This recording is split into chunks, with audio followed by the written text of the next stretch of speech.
এটা 180 পিসের ছোটো কয়েলটা। এখানে আমি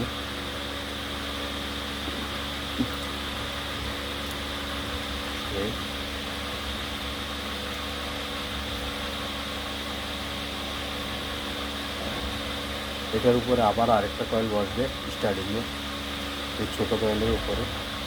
খেয়াল রাখতে হবে, হ্যাঁ, খেয়াল রেখে করতে হবে। যার কারণে আমরা পাতলা একটা ফাইবার ঢুকাবো এটার ভিতরে, যাতে করে ছোটো কয়েলটা কাভার হয়। এর উপরে আরেকটা কয়েল বসবে, তখন আমরা একটু মোটা ফাইবার দেবো, সাদা ফাইবার দেবো। এটা একটা স্টার্টিং এবং রানিংয়ের সাথে যাতে শর্ট না হয়, মিলে না যায়, তাইলে হিট হলে শর্ট হয়ে যাওয়ার সম্ভাবনা থাকে। এটা তখনই সেপারেট থাকে স্টার্টিং এবং রানিং। ওইটা আমরা এই ফাইবারটা দিলে অনেক সময় অরিজিনাল যে কয়েলগুলি আছে তারা এই ফাইবারটা দেয় না, অনেকে দেয়, অনেক কোম্পানি দেয়, অনেক কোম্পানি দেয় না। তো দেওয়া সবচেয়ে ভালো, শর্ট হয় না।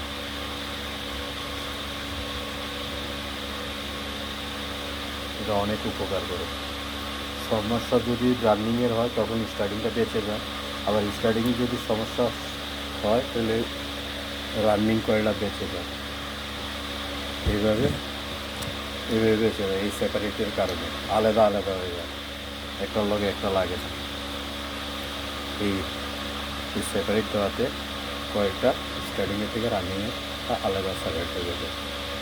এখন আমরা এই শুধু কয়েলের সেটিং 4 গার্ডে করার পরে, হ্যাঁ, আমরা এটা সেট করে দিতে হবে।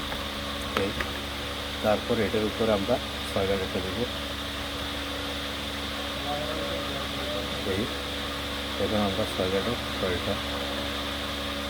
কয়েলটা দিব, এই 6 গার্ডের কয়েলটা বসাবো।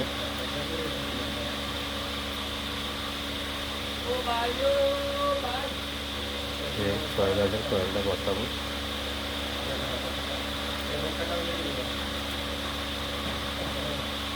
এইভাবে 3টা কয়েল ঢুকানো হবে, তারপর আরেকটা সেট থাকবে বাকি, এবার 4 সেট ঢুকানো হবে। এখন আমরা এটা সাদা পেপারের মাধ্যমে, এটা ফাইনাল, এটার ভিতরে আর কোনো কয়েল আসবে না। 4 গার্ডেরটার উপরে আরেকটা কয়েল আসবে, যার কারণে আমরা পাতলা একটা ফাইবার দিচ্ছি, সেপারেট করে রাখছি স্টার্টিং এবং রানিংয়ের থেকে। এটা রানিংয়ের 6 গার্ডের কয়েল। এখন আমরা এটা উঠিয়ে শেষ করব।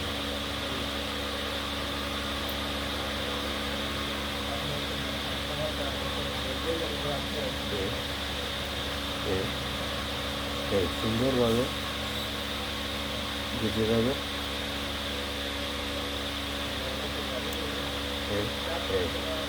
প্রত্যেকটা তার অল্প অল্প নিয়ে ঢুকাইলে তাইলে সমস্যা হয় না।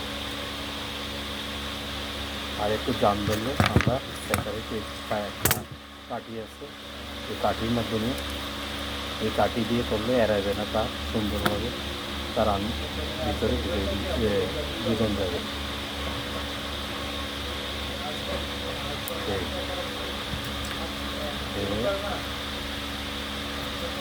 হয়ে গেছে রান্নার তৃতীয় সেট।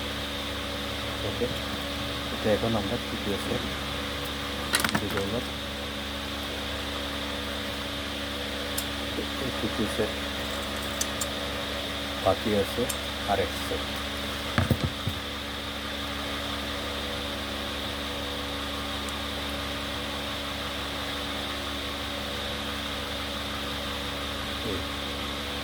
তখন আমরা এটার সেটিং করে দিব।